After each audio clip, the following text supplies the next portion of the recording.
Welcome to the Moral Footprint podcast. I'm Jeni Miles, a business consultant and researcher. As host, I explore how we as individuals can personally and professionally realign our lives towards a more resilient, regenerative future. Today, I'm speaking with Lilli Graf, who's the founder of IMMA Collective, a community helping purpose-driven solopreneurs build steady client pipelines and mission-driven teams find trusted experts. Her background's in service design, and over the past few years, she's been building a model for self-employment that draws on climate resilience thinking, regenerative business principles, and deep human connection that most online communities never quite manage to create. I've been a member of IMMA myself, and it genuinely shaped how I think about this transition since leaving my corporate career.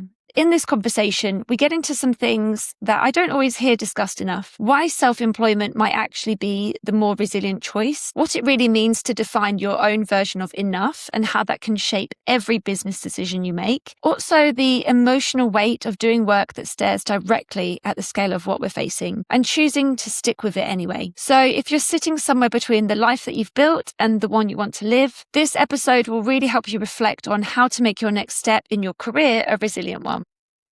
So Lilli, thank you so much for coming to the Moral Footprint podcast.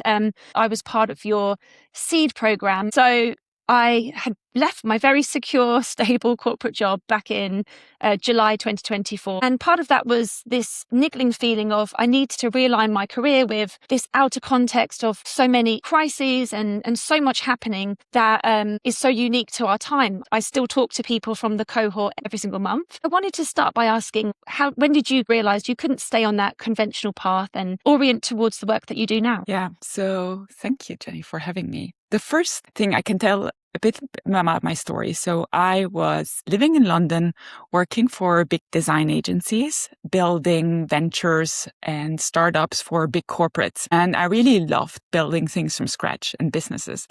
But often what we build never saw the light of the day. And I found that incredibly frustrating because you put your heart into something, but it never comes to light. And I felt a bit like an imposter syndrome of like, I'm helping build startups, but those startups never come to the market. Can I really do this? And probably there is always this like, can you actually build a business? And I also, because of those corporates, the way of how we were building and thinking about startups was not really aligned with what I believed in. It's all about how can you scale very fast? How can you have an exit? How can you make as much money as possible? And I thought, that's not the way of business that I would love to build because I found the whole environment incredibly stressful and chaotic. And so back then already in London, I negotiated a 4-day week to have one day, but that allowed me to essentially prototype what I wanted to build next. And to not have a conflict of interest, I essentially used my skills and gave workshops in Italy to the social impact space, basically to nonprofits around how do you build new services from scratch. And I really enjoyed that. And over time, I saw that there was more traction or more interest. But then somehow the pandemic came in 2020 and we all were at home. And suddenly for me, being in London didn't make sense anymore. And we decided that back then with my ex-partner do an action that was essentially ship and hope. We moved back to Italy because it didn't matter from where we were working. And so I worked from there. And also our agency got acquired from big consultancy. And suddenly they said, like, you can't work from abroad anymore. This is a fiscal problem. And so I was like, okay, this came exactly at the right time for me to then essentially quit and go 100% working for myself. But because I already have built context at the time at the side, I already knew what I wanted to do. And I could just move into freelancing full time. And at the beginning, I named freelancing specifically because it was more like taking on what is coming my way and selling my days. So essentially having a day rate, working for different organizations, doing similar work than before. But I always wanted to work in sustainability or use my career to make an impact. And so what happened to me is that I was very successful in the first 2 years of freelancing because I reached my revenue goal. But I always said that when I reach my revenue goal, I actually want to take a sabbatical to figure out what it is that I want to do. So after year 2, I hit my revenue goal in September and I say I'm going to take 3 months of a break to figure out what it is that I want to build around sustainability. And back then I already knew that saying sustainability is as vague as saying I like sport. Like, what type of sport is it that you want to work on or that you could bring your talents to? And for me, somehow that became climate resilience and climate adaptation. So how do we deal with the consequences of climate breakdown? And once you untangle it, you understand that climate breakdown is just a symptom of our patriarchal capitalism and white supremacy culture, like that. A lot of those systems are all intertwined, and that climate breakdown is just a tiny sliver of what actually is behind. And then often it is that we lack a principle of enough or how we build. And I thought, this is very interesting. I really want to understand what this means, or and also how can we prepare for the future that is coming. And so at the beginning, I thought, in 3 months, I will figure it out, what it is my offering in the climate adaptation and climate resilience space. And at the same time, I realized that I wanted to build IMMA Collective, and IMMA stands for impact makers. I had spoken with a lot of people who said, I want to make an impact. And at the beginning, I thought that IMMA would be an agency that brings together experts around climate adaptation and resilience. But what I didn't realize, that I was too far ahead of my time back then. That when I spoke to the clients that I had, nobody knew what climate resilience was and climate adaptation. You're like, what do you mean by that? This is not a problem. I even spoke with a big consultancy agency, their sustainability partner, and they were saying the only thing that we do is essentially risk analysis. But once we say what the risk is, we don't kind of do much mitigation. Okay, that's interesting. And the organizations that worked in climate adaptation and climate resilience, they were like, but what's design beyond how things work? Like, they didn't know what to do with the skills that I could bring to the work. It shifted now, but at the beginning it was like, I don't understand this. And so what I found interesting, that everybody was asking me, what can I do personally to prepare myself for the future? How can I become climate resilient? And that then led me to truly understand what that means. People were thinking about it from a personal level, but actually you saw the opportunity almost ahead of your time, that it was about how business can become climate resilient. What I'm very interested here, Lilli, is that when you were making this switch, it probably still wasn't necessarily the topic that lots of people, even in sustainability, really spoke about. When did you realize, though, that was so important to you that there wasn't another option to just go back to like a big design agency or,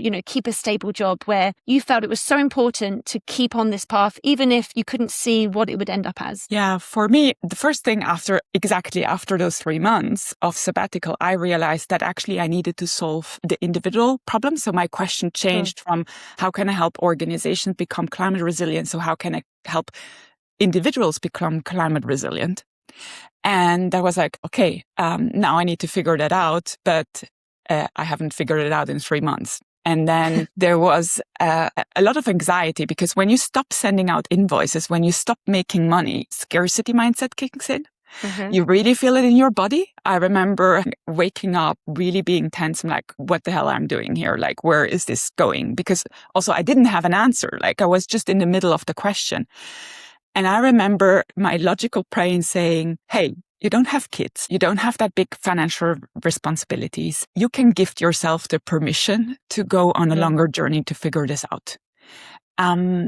If you look at 10 years, what are 3 months? What are 6 months? Yeah. And I was like, okay, then just stick with the discomfort, stay in this, go in that direction. I sometimes, things also happen. I feel like life is for us, not against us. I had like one client that came that wasn't a lot of effort, that gave me a little bit of relief back then, that I needed to have something, but to still continue on this journey. And what I found is, one, when I looked at individually or spoke with people from an individual perspective, what has the biggest impact is that your work, your finances, where you live, your family, your community. And I realized it's actually how you make a living. And that how you make a living in this world that is driven by capitalism, it's about money. So how do you make money? And that working for yourself would allow you to choose what you do, when you do it, from where you do it, how you do it. Like I was back in Italy, and that would be been a career suicide. But if I invent my own job, then I could actually make it work. And that's also like the hallmark of resilience, because if you can make choices, that is your own form of climate resilience as well. Yes. But what I also understood is that if you do this, you definitely become resilient, because it's being like a single tree exposed to all the winds and weather. You need to figure things out. You become resilient. But back then I read the book Antifragile by Nassim Taleb. So I thought, actually, what could make this antifragile? So resilience is like an elastic band. It stretches under stress and then it turns back. But antifragility is actually what becomes stronger because of the uncertainty, because of the stress. I love that. Actually, if you would join as a forest, if you would join freelancers or solopreneurs together, that are connected, that could share resources, that could collaborate, then we would become antifragile. That's what I need to build. But I don't want to build it for any type of freelancer and solopreneur. I want to build this for the people who truly want to change the world, want to change the system, want to build a business that has a different logic from the inside out. And then that's what IMMA needs to become. That's what I need to build. I can imagine if there are people still in that kind of corporate world who might be listening to this, they might be thinking, okay, the corporate world feels very uncertain right now with potential layoffs and AI disruption. And maybe they're thinking, okay, if I go self-employed, I am going to be potentially weaker and I might not make enough money and I'm going to be risking my livelihood. And I guess there's two things that I wanted to touch on. One is you recognized, there are aspects about how I live my life which allow me to take that risk. And secondly, if you bring those people together who are trying to create that world that we know should happen and that is possible, but by bringing them together, we can have this resilient sort of mindset and community that makes becoming self-employed not so much really about the self. Yes. And it's a bit of a paradox because I'm bringing people together who have chosen independence. So it's understanding how can you be together in forms of collaboration that allow you to have that independence. On practical terms, because of climate breakdown, we might need to have more climate migration. So you might need to be able to move into different places.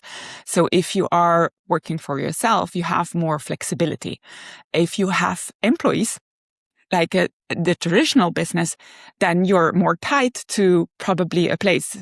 I also have to say that when I started this, actually ChatGPT came out and I saw that suddenly how we build businesses could be completely revolutionized. Yeah. And potentially at the expense of workers. Yeah. But from exactly at the expense of workers and the other opportunities that people who are building alone, things that they never could build alone, suddenly could. It also gives you that freedom. Yeah, because for example, English is my third language. I built IMMA entirely in English. And I remember how much I spent previously on proofreading, on copywriter. And I would have never had the financial resources to build IMMA to this point if it wouldn't have been for AI. Yeah. Often there's that binary perception, isn't there, of, it's AI versus employees. But if as a self-employed person, you use it well, it can actually be in service of that kind of greater good. You're saving that money and enabling you to have that mission and that vision. And could you paint a picture of what does working on climate resilience look like? Because I'm sure many people might be wondering in practical terms. Yes. So for me, it started at the beginning with one of the contracts that I took on was with local government around how do you prepare for extreme weather events and how do we prepare a region for 2040. So over the 3 years, I accompanied that. It was actually a small project, but it was interesting because I ended up helping them design workshop. I ended helping them build the capacity to collaborate across different actors to bring people together so that they would have the stronger synergies and the connections. And this was also incredibly insightful for me, because when I spoke with an expert around emergency management, they were telling me that at the beginning, emergency management was all about understanding what are the resources you have available, how many tents, how many infrastructure, where is it?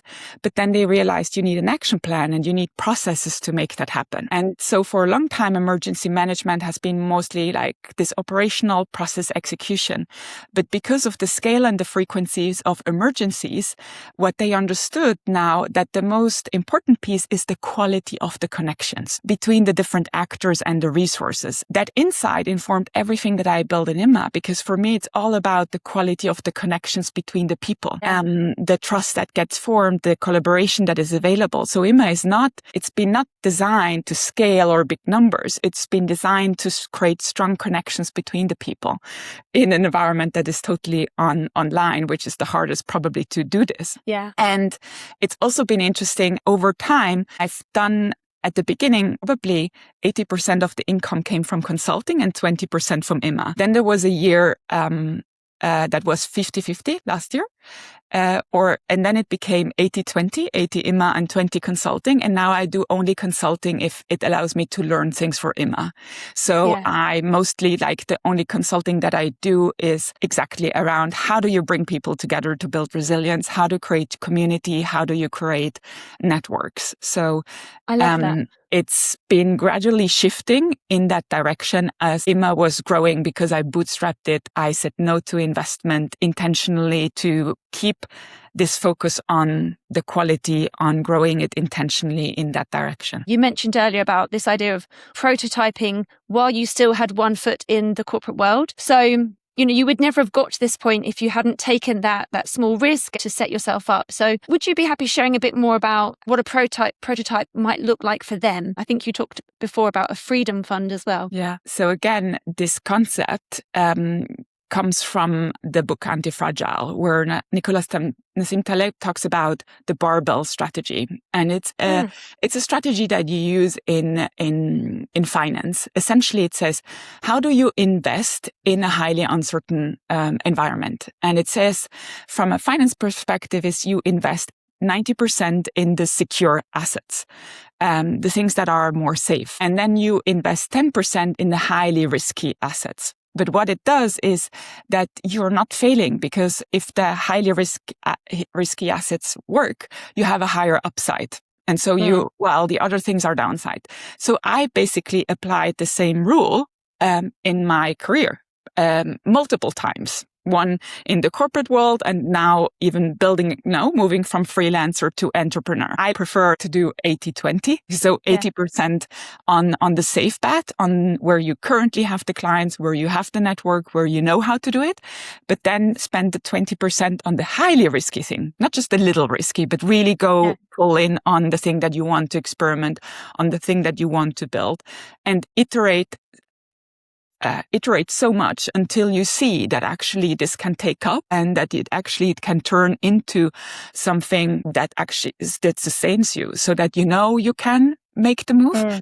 Because for me, that has been absolutely necessary. At the same time, yes, I had the privilege of putting money aside to finance the part, but I don't have a partner that I can rely on that brings in a second income. And I'm not coming from a rich family, so I didn't have a lot of assets. So I needed to be very cautious in what risks do I take? How do I make sure I'm not taking the wrong step and then I'm in a difficult position. This is a strategy that works really well for risk-averse people or people who have certain responsibilities where you can't have the privilege of just taking the jump and waiting.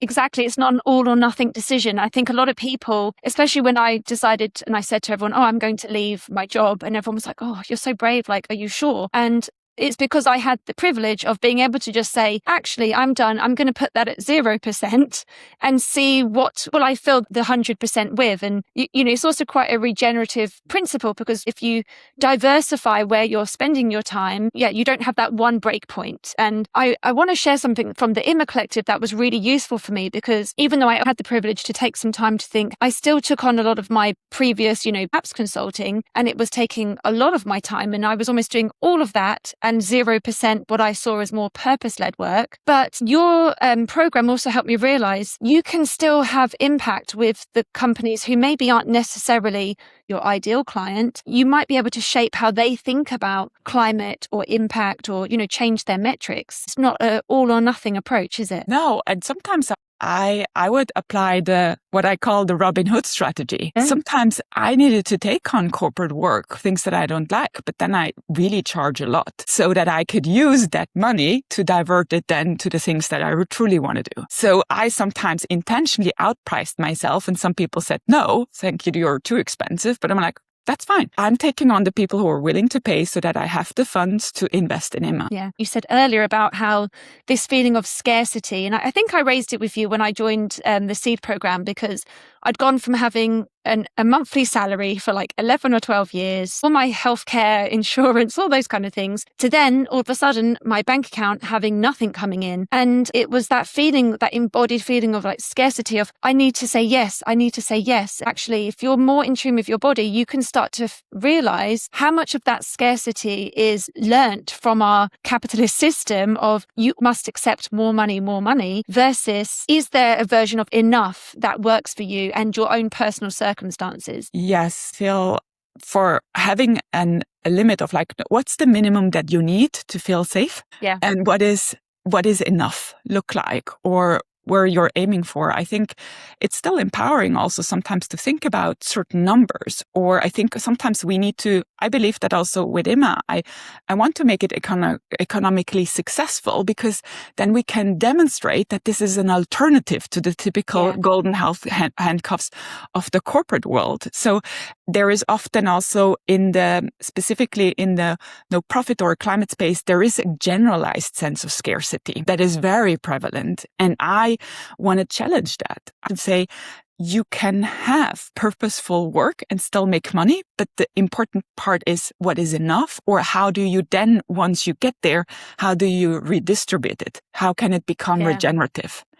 But not starting from that element of scarcity, because I started myself. I didn't charge enough. That was one of the biggest mistakes that I made when I started out. I didn't recognize the value that I was bringing, what I was building, and I put myself more at risk. But then that doesn't become sustainable. Then you can't really accomplish the vision that you set out yourself to do. So you need to renegotiate a lot your relationship with money and what it means, and how do you also relate to money. A concrete example, at a certain point at the beginning of IMMA, I think also even the first 2 years, I did incredibly little tracking around money. I was almost like an ostrich that put their head in the intentional blocker maybe. And I felt so ashamed. It's like, I can do this. Why haven't I done this? I feel like I'm an incapable business person. Why have I not looked at the money? But when I then had a deeper conversation, I said, if I would have probably looked at it,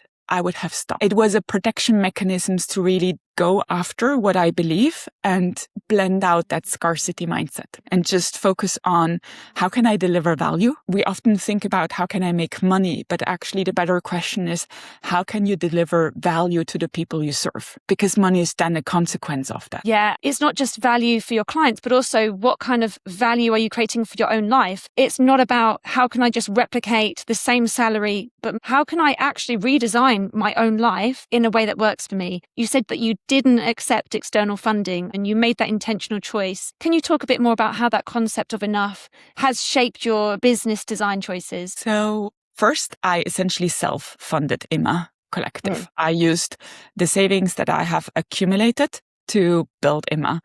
It actually turned against me last year when I needed to buy a place and I couldn't afford it. It was essentially I downscaled over this past year, which also then comes to how do you measure success and how do you grieve what could have been possible maybe in the short term because you invested in this. But I'm thinking more long term. I think 5 years, 10 years from now. And I know that I can make it work as long as I find a way to stay in the game. Yes. Because you can figure out everything and we are incredibly resourceful if we want to be, but we just need to get enough money to stay in the game. And I had a neighbor and an angel investor who said like, I want to invest in you. I really want to give you the money. I want to partner up. And I always intentionally said, no, thank you, because I didn't want to fall into the trap that this needs to grow at a certain speed or that there are external expectation. I want things to emerge naturally. And also for me, IMMA has been not just, I believe in, this is the version of the resilience.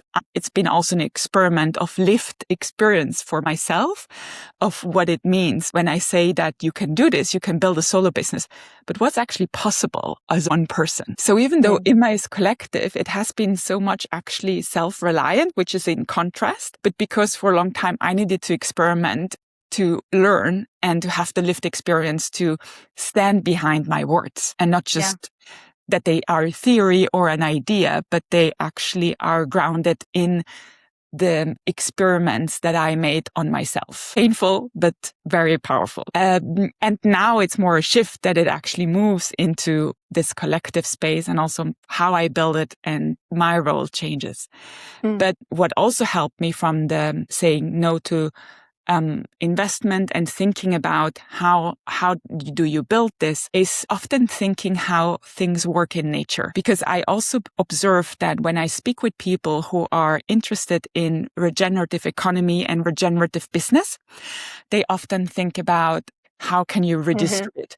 But they often think that it needs to happen immediately from the get-go. And I often think of IMMA as a small apricot tree. At the beginning, you have a seedling and you really need to protect it. You need to give it a lot of water, a lot of nutrients so that it can grow.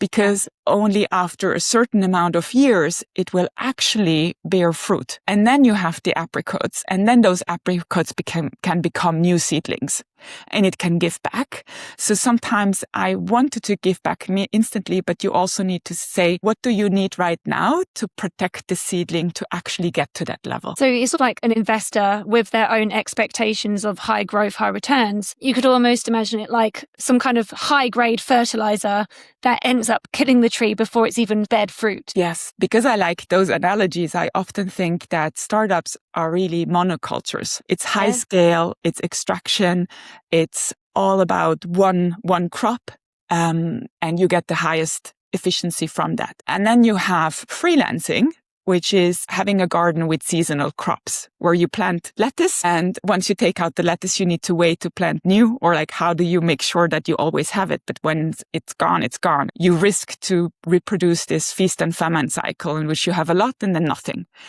And I think of IMMA, how could we build a food forest? Something that has various layers, various ecosystems that all work towards one goal. For me, that is, how can I help people make a living doing impactful work? Yes, and this is probably a good time to talk about some examples from IMMA and from the community. But something that you've just made me think about, if you're all part of this same community, you can share projects together or learn from each other. The health of the ecosystem is your priority. Yes. So IMMA is a global community. It brings together people who have at least 10, 15, 20 years of experience doing their work. So they are great at their craft.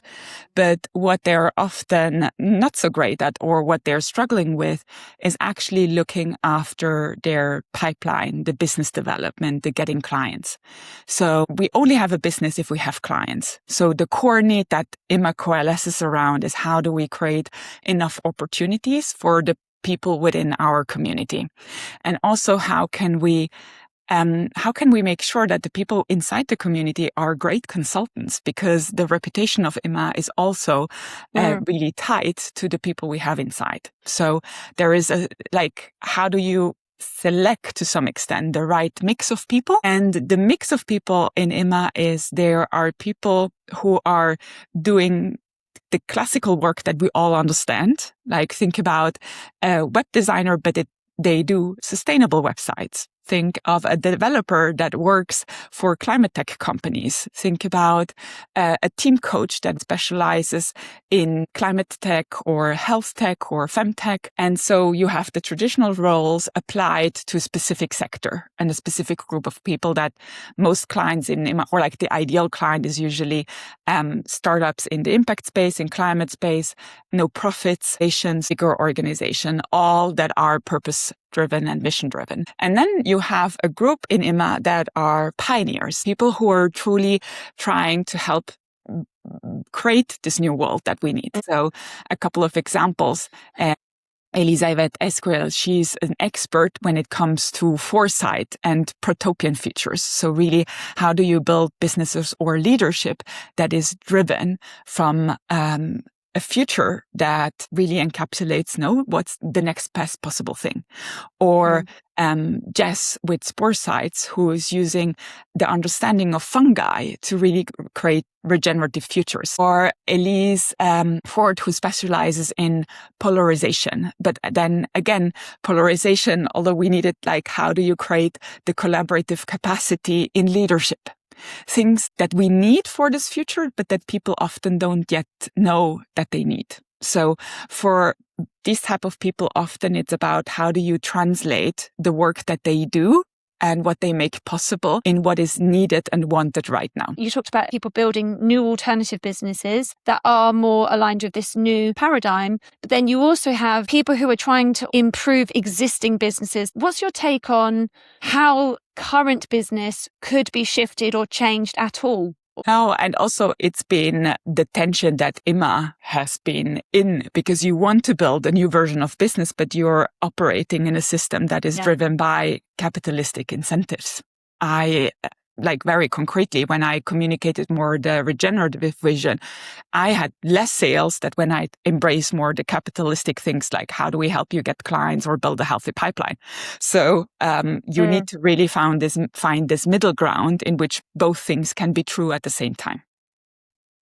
I think that's where we are right now. We need to understand both and make very conscious choices of where we want to play into the current world, whereas we take the other people. So it's really about, I believe, building bridges. And what does this bridge look like? How do you start from where we are right now? And how do you take people on into the future? When it comes to your question specifically around existing businesses, this has been one of the biggest frustration of mine, because when I wanted to help existing businesses, you come in and you start speaking with the leadership, whoever takes the decisions, and they need to be willing to review their business model. But reviewing your business model is asking them to do open heart surgery. And that's not what people want to do if they don't need to do. I'm a person that is incredibly impatient, so I'm more of a fan of building businesses from the ground up who already have a business model or a destination of a business model that is in the regenerative space. Then you can really shape it. And because certain intentions take time to manifest, I can often see it with IMMA. What has been an intention or a thing that I wanted 3 years ago is now coming to fruition. It takes time. That's also when working with Elisa, you can see it. When you have somebody who gives you advice on strategic decisions, one decision has a domino effect down the line. And how do you make sure that the decision already embodies that future that you want to create? Yeah. You just said a lot of leaders don't want to perform that open heart surgery. It's emotionally heavy work, questioning everything that we were taught about what business is.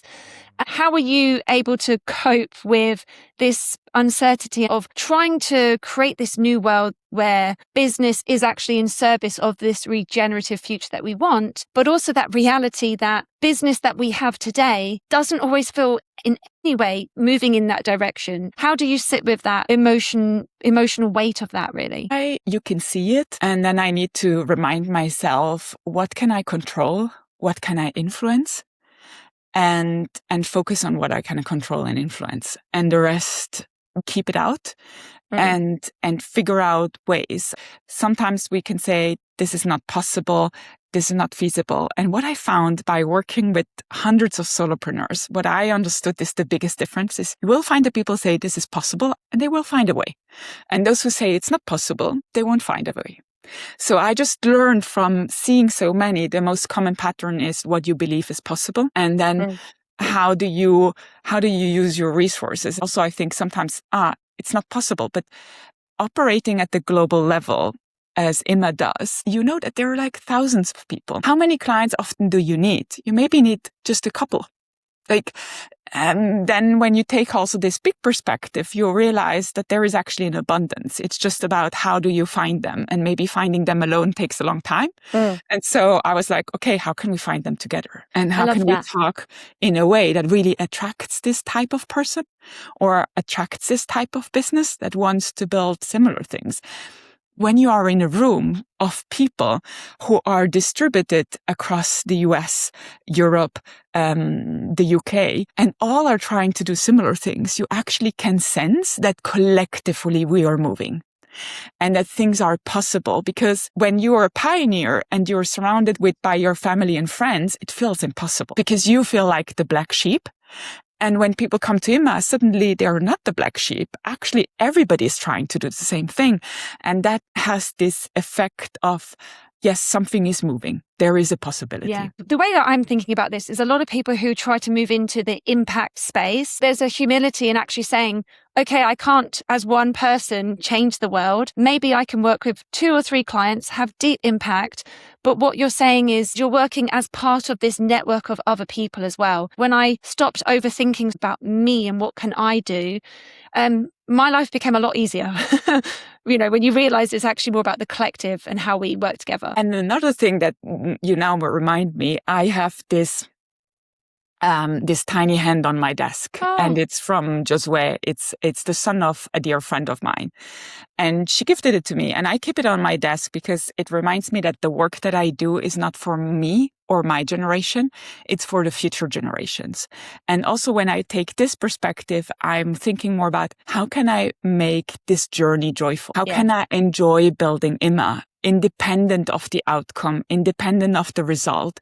IMMA could also end tomorrow. I would be fine because I know I have tried. I have learned so much along the way and I could build something new. I would know the next thing I would love to build would be around water resilience. That's also what I think is the true resilience. It's what I want people to, and they don't recognize it, but it's my secret mission within IMMA. It's essentially giving them the skills that they could create and sell anything that they wanted. Yeah. And it also goes against that extractive startup mentality of you've got to scale, you've got to be the best and dominate the world, when actually letting things wind down when perhaps they've run their course is not a failure. Many startups fail, well, first of all, because of funding and unrealistic expectations, but some things aren't meant to last forever, and that's okay. And it's about what can you learn from it and then bring forward. Yes, absolutely. Because I feel no, it's only failure if you stop trying. So whatever you learn from the failures, IMMA just taught me that when people come to IMMA with their idea of the business that they want to build or what they would make, the first thing you will try won't work. It's more like how fast can you get those failures in so that you get actually to the results, or you can learn enough that you can redesign or learn of how to make it successful. And in regenerative, it's composting. Certain things need to go. They have served their course. I remember when I started IMMA, it was more like about building a community of people who are building their solo business together. And now IMMA is much more a collective, an ecosystem that tries to get clients or connect clients with solopreneurs, specifically because over the past 2 years with the Trump administration and all the headwinds in the climate space, the financial survival of people who are doing meaningful work becomes more pressing than it was before. And so how do we make sure that people go through this hard time, and how can they stay in the mode of building a business, and how can they actually become sustainable? And that's the number one problem that we want to solve. Yeah, and how to make sure that what you're doing is joyful, that it does feel good every day to wake up and do what you're doing. When we talk about, climate resilience and the headwinds with the Trump administration, wars, genocides, you name it, each day we can say, this is so insurmountable. Like, what can I do? I imagine by bringing more feeling of joy into your everyday, you're going to be more resilient because it makes you want to continue when times get hard. Yes. And I also believe that the world, as we know, or the system is breaking down. It's collapsing. And not necessarily that is a bad thing, because the system has been autodestructive. That's why we're in this predicament.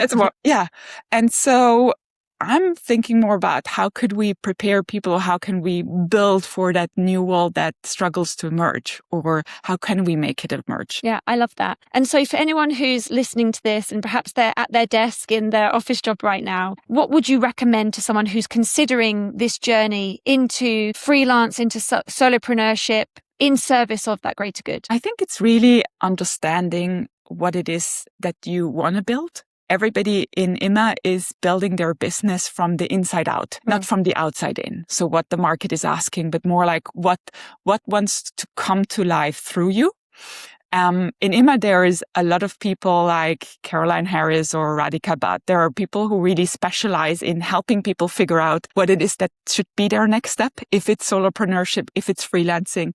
In IMMA, we have built a quiz as Am I Ready for Freelancing? Like it really asks you a few questions to get an understanding. Is this my route? And I would say, figure out how could you prototype it before taking the plunge.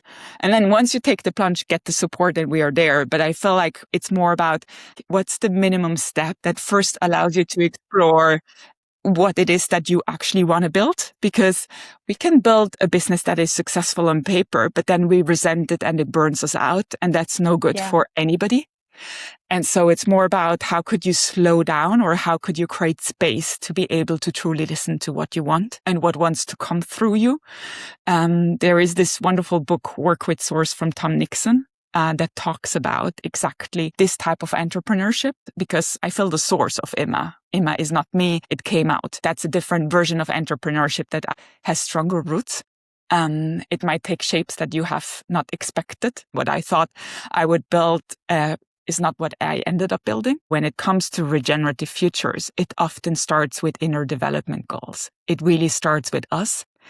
And I think the same is true to business and the new version of building business. Well, thank you so much, Lilli. It was so lovely to have you. And I look forward to being part of the cohorts when I start properly working again in September. Yeah, thank you so much for this conversation and for allowing me also to reflect on the journey, on also what it means and what I'm building. Yes. And I also just want to end as well by saying thank you for all of the incredible infrastructure you've built for people like me, the tools, the resources, but also that richness of the relationships between people is what has allowed it to still be useful to me 2 years down the line. Yeah.